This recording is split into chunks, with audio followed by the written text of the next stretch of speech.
carpeted stairs. When she finally walked into the kitchen, she didn't look like a woman who was blowing up a family. She looked like she was heading to a quarterly business review. She was wearing her closer outfit, the navy blazer, the cream silk blouse, the heels that made a sharp, aggressive click on the tile floor. She stopped at the counter. She didn't look at me. She looked through me, focusing on a spot on the wall somewhere behind my left shoulder. She reached into her designer purse and pulled out her house key. She placed it on the granite countertop. She didn't throw it. She didn't slam it. She placed it there with a deliberate, gentle precision that was more insulting than a slap in the face. Then she pulled out the garage door opener. She placed it right next to the key along with a note. It was a piece of performance art.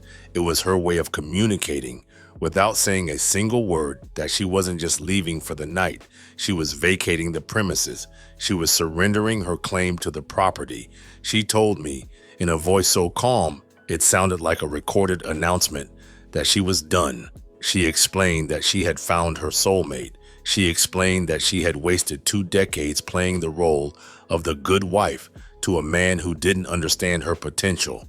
She announced that she was moving in with him immediately. She claimed they had a plan, they had a future, they had a life that didn't involve me or my boring job or this house that she had suddenly decided was a prison. She grabbed the handle of her suitcase. She walked out the front door without looking back. I heard the engine of her Lexus start up in the driveway. I heard her back out. And then, silence. The silence of a house that had been occupied by a husband and wife for 21 years, suddenly rendered empty by the ego of one woman. She thought she was driving into the sunset. She thought she was driving toward a new life of passion and excitement. She didn't know that she was actually driving toward the absolute destruction of her entire existence. She didn't know that the man she was leaving me for had no intention of letting her move in. She didn't know that within 6 hours, she would be standing on a sidewalk in the rain, realizing that she had surrendered her keys, her home, and her safety net, and that there was absolutely no way back inside. Let me give you more context to why her ending up homeless is not a tragedy, but justice. You have to understand the dynamic of the last 2 decades. My wife works in enterprise software sales. It is a world of optics. It is a world of President's Club, trips to exotic places, expense steak dinners, and quarterly targets that determine your worth as a human being. She is good at it. She is charming.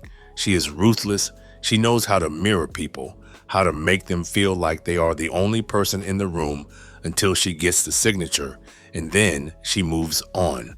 I work in logistics. I manage supply chains for a regional distribution network. It is not sexy.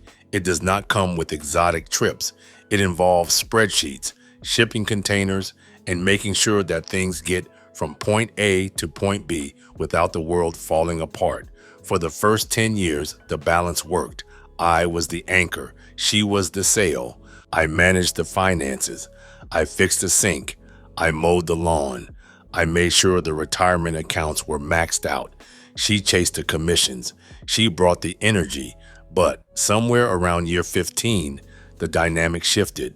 She started to resent the anchor.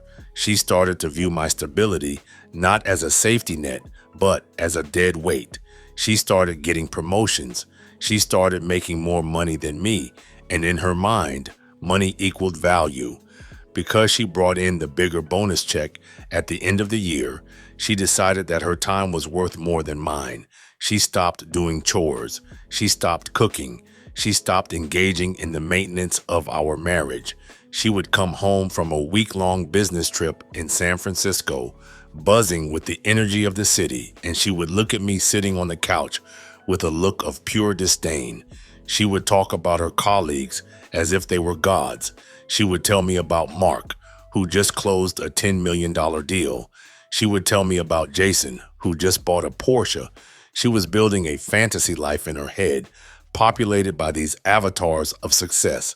And I was just the logistics guy who made sure the mortgage was paid. I knew she was unhappy.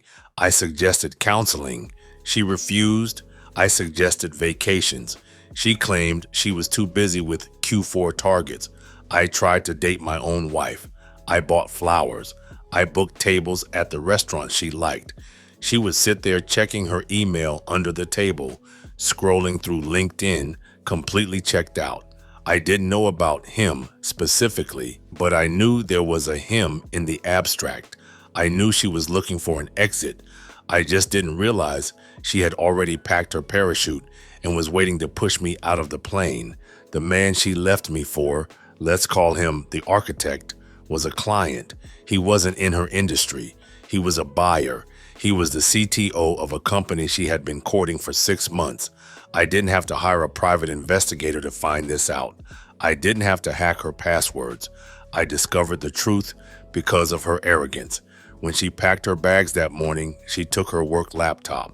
She took her phone, but she left the kitchen iPad.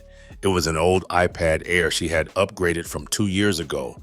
Instead of trading it in, she had left it on the kitchen counter to use for recipes, checking the weather, and controlling the Sonos speakers.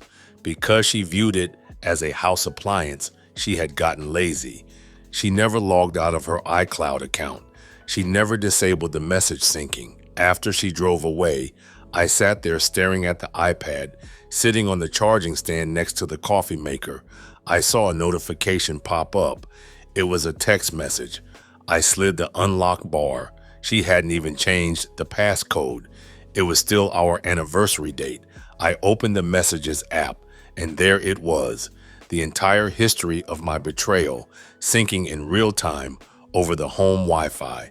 I spent the next hour reading the transcript of her affair. It started 4 months ago. It started professional. Great meeting. Looking forward to the demo. Then it shifted. Drinks? Dinner? My husband doesn't understand me. The classic narrative. She painted me as a bore, a simpleton, a man who was holding her back from her true potential. And the architect played his part perfectly. He fed her ego. He told her she was a goddess. He told her she deserved to be worshipped. They planned the departure for weeks. They called it Freedom Day. Reading those texts was like swallowing glass. She mocked me. She mocked the way I dress.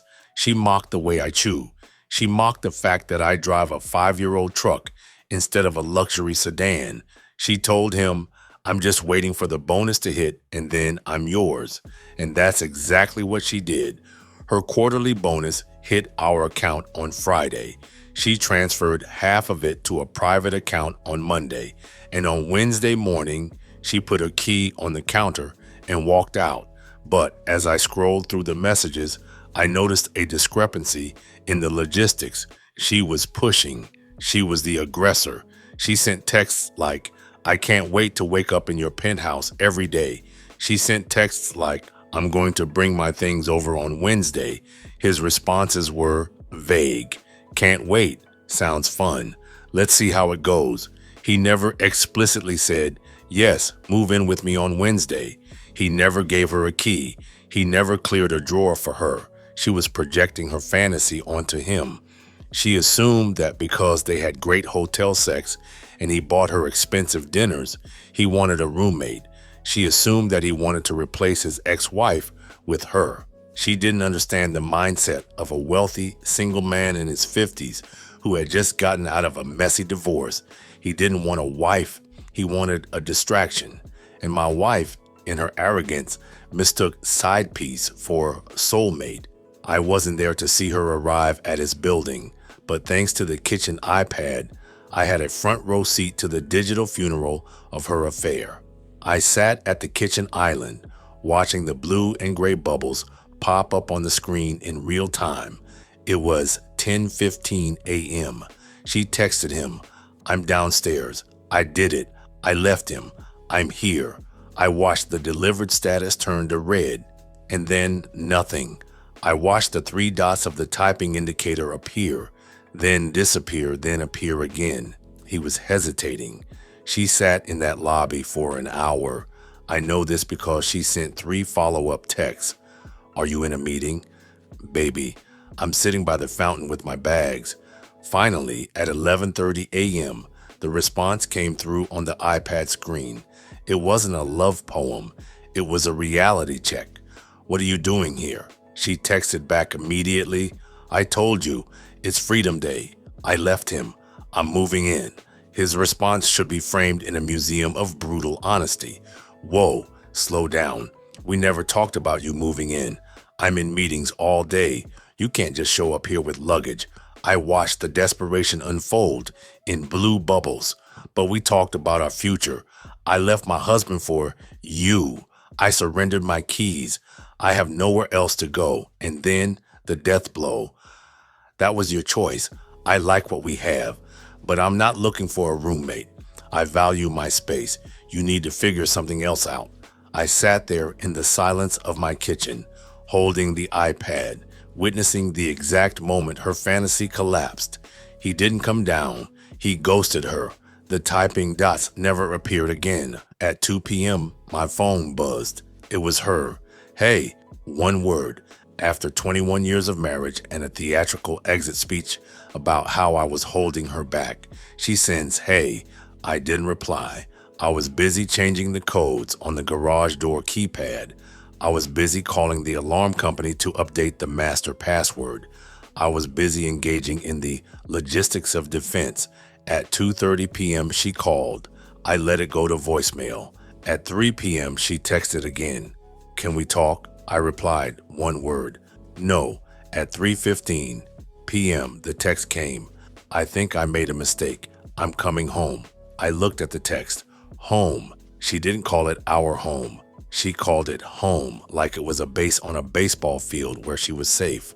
But she had surrendered her safety. I replied, "You don't live here anymore. You surrendered your keys. You announced you were vacating. You abandoned the property." She replied instantly, "Don't be ridiculous. It's my house too. I'm coming home." I didn't argue with her. I just waited. She arrived at 4 p.m.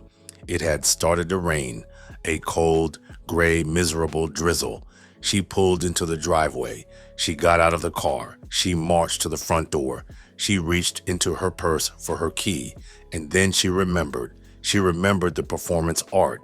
She remembered placing the key on the counter with that smug look on her face. She realized she had locked herself out. She rang the doorbell once, twice, 10 times. I was sitting in the living room with all the lights off, watching the security camera feed on my phone. I could see her face. The makeup was starting to run. The hair was starting to frizz. The closer outfit looked damp and sad. She started pounding on the door. She screamed for me to open it. I walked to the door, but I didn't open it. I spoke through the Ring doorbell speaker. I told her she left. I told her she vacated. I told her she surrendered possession. She screamed that she changed her mind. I told her that's not how it works. You don't get to destroy a marriage at 9 a.m. and come back for dinner at 5 p.m. just because your boyfriend didn't want you. She lied and said he wasn't her boyfriend. I told her I saw the text on the kitchen iPad. Silence fell on the porch. She knew she was caught. She begged. She said it was raining. She said she had nowhere to go. I told her to use the credit card. She screamed that I had canceled the joint cards. I locked them. I logged into the app and froze every card linked to my name. You transferred half the savings to your private account. Use that money. She yelled that the transfer takes 3 days to clear. I told her that sounded like a logistics problem, and then I turned off the speaker. She didn't leave. She sat on the porch for an hour. Then she played her trump card. She called the police. She told them her husband had locked her out of her own home. A squad car rolled up at 5:30 p.m. 2 officers walked up the driveway. They knocked on the door. I opened it. I was calm. I was polite. I was the picture of a reasonable man. The officer explained that my wife claimed I had illegally locked her out. My wife was standing behind them, looking triumphant. She thought the badge would force the door open. I corrected the officer immediately. I explained that she didn't live there anymore. She screamed that she had lived there for 20 years. I explained that she moved out that morning.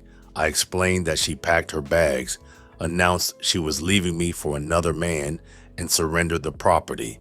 I pulled out my phone and showed the officer the photo I had taken at 9:35 a.m. It was a high-resolution photo of the kitchen counter. It showed her key and her garage door opener sitting next to a note she had scribbled on a sticky pad. "I am done. I'm leaving. Don't contact me." I explained to the officer that she surrendered her keys and voluntarily vacated. I explained that I accepted her surrender of tenancy. I told him I had already filed for separation. At this point, she was a guest who was trying to force entry. The officer looked at the photo. He looked at the suitcase sitting in the rain next to her car. He looked at her wet clothes. He looked at me. He turned to her and asked if she left the keys. She admitted she put them down, but argued that she still lived there. He asked if she told me she was moving out. She admitted she was angry and said things. The officer sighed. He knew this was a civil matter. He turned to me and asked if I could let her in for the night to work it out. I refused. I told him I didn't feel safe. I told him she was erratic and had been planning this for months. I told him if she came in, I would have to leave. The officer looked at her. He told her that they couldn't force me to unlock the door without a court order.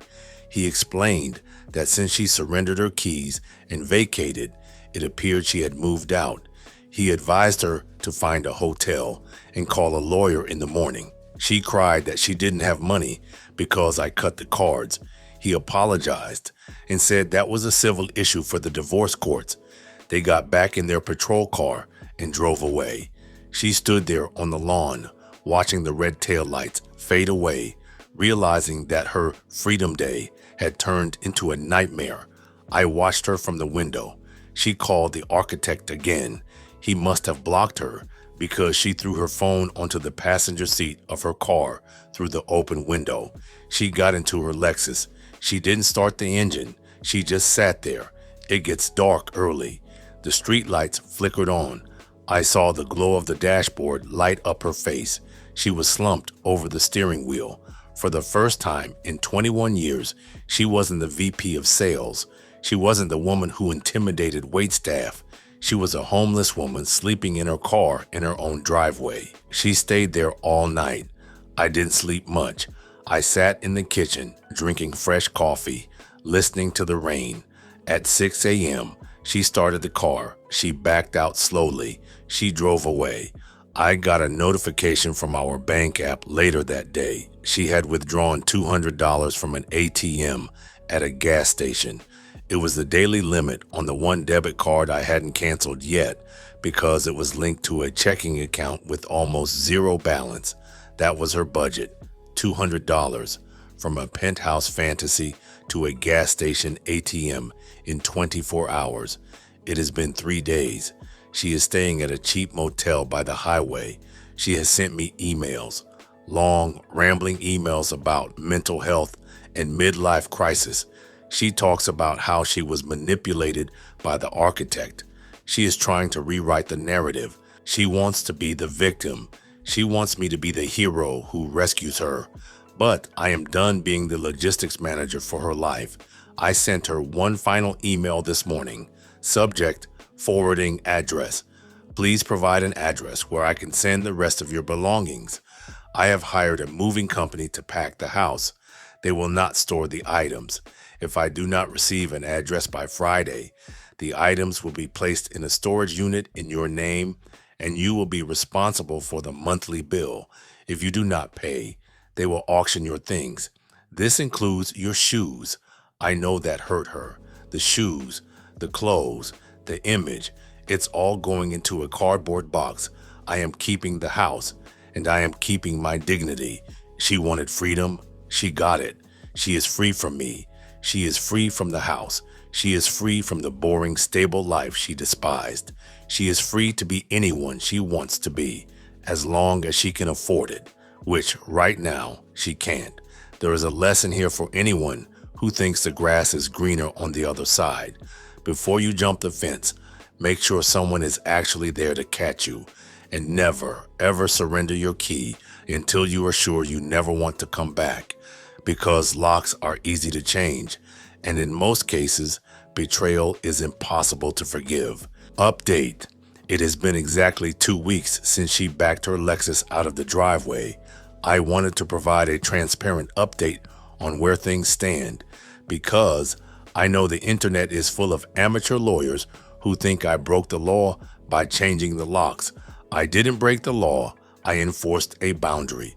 My lawyer filed a motion for exclusive possession of the marital residence 3 days after she left because I had the photo of her handwritten note surrendering the keys, and because I had the police report stating she voluntarily vacated.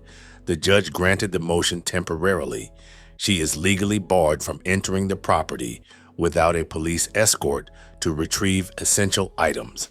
She used that escort yesterday. It was the most pathetic hour of my life. I sat on the front porch while 2 sheriff's deputies watched her load boxes into a U-Haul she had rented. She didn't look like the vice president of sales anymore. She looked like a ghost. She wasn't wearing the navy blazer. She was wearing sweatpants. Her roots were showing. The maintenance that she used to spend thousands of dollars on, the hair, the nails, the skin, had evaporated in 14 days of motel living. She tried to make eye contact with me. She wanted me to see her pain. She wanted me to feel guilty. I looked at my phone. I wasn't texting anyone. I was just checking the weather. But the real update, the one that satisfies the forensic accountant in me, is what we found during the initial financial discovery. Remember how she told me she was independent? Remember how she told the architect she was bringing her own money to the table? It turns out her independence was funded by a secret line of credit she opened in my name 6 months ago. My lawyer uncovered a credit card statement with a $12,000 balance. I audited the statement line by line. She wasn't just spending money on hotels and dinners for the architect. She was funding a lifestyle she couldn't afford to pretend she was rich enough for him. There were charges for a $2,000 watch. I never received a watch. There were charges for VIP table service at a club. I haven't been to a club in 15 years. There were charges for a rental car in Miami during a weekend.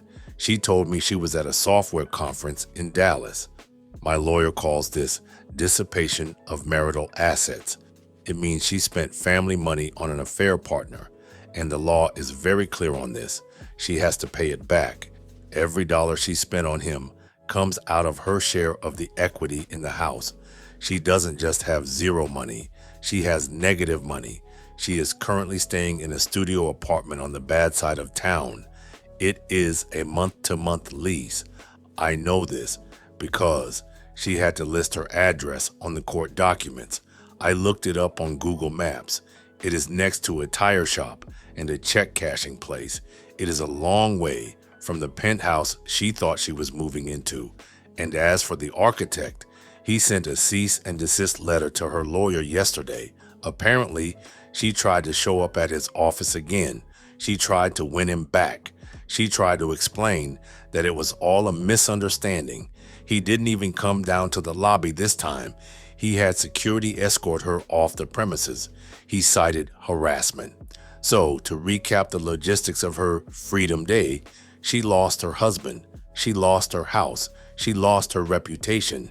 She lost her affair partner. And she is currently being sued for the $12,000 she spent trying to impress a man who called the cops on her. I am sitting in my clean, quiet living room. The locks are changed. The bank accounts are severed. And for the first time in 21 years, I don't have to worry about whether I am ambitious enough for the woman sitting next to me. I am just a logistics manager who successfully executed the transport of a toxic asset out of his facility. And business is good.